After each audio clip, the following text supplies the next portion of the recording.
ايه احسن ابروتش لعمليه تغيير مفصل الحوض؟ ايه احسن طريقه جراحيه نقدر نوصل بيها للمفصل علشان نغيره؟ هتلاقي الجراحين الانثوزياستيك او متحمسين للانتيريور ابروتش اللي هو الدخول من عن طريق المفصل من قدام، هتلاقيهم بيقولوا ان احنا عندنا اسرع ريكفري بعد العمليه والمريض بيقدر يرجع وظيفته او شغله اسرع. وهتلاقي المتحمسين لللاترال ابروتش اللي هو الدخول عن طريق جنب المفصل بيقول انا عندي اقل نسبه ديسلوكيشن او اقل نسبه خلع بعد عمليه تغيير مفصل الحوض. ممكن يكون المريض بيجيله شويه زكه في اول 3 شهور ولكن بعد كده بيتحسن. وهتلاقي المتحمسين للبوستيريور ابروتش اللي هو الدخول المفصل من عن طريق الخلف بيقولوا لا انا بعرف اجمع ما بين ده وما بين ده best of both worlds. انا عندي الديسلوكيشن ريت قليل الى حد ما بعد لما بصلح العضلات ورايا، وبعرف اشوف المفصل كويس زي ما بيبان في اللاترال ابروتش، وما عنديش الزكه اللي بتحصل في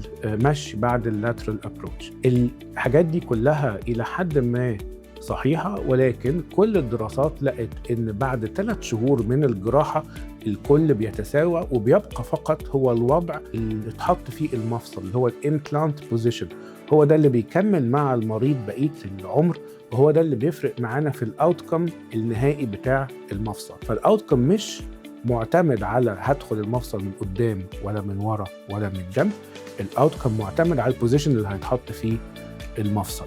ودي حاجة مهمة برضو للجراحين اللي لسه بيتعلموا الهيب ريبليسمنت، مش لازم تنساق ورا ايه الترند دلوقتي، لان الترند بيتغير، كان لاترال وبعدين بقى بوستيريور وبعدين انتيريور، طلع دلوقتي حاجات مينيملي انفيزيف زي البيكيني انسيجن والسوبرا باث وهكذا، وكل دي بتبقى ترندز. المهم في الاخر هو البوزيشن او الوضع اللي هيتحط فيه المفصل.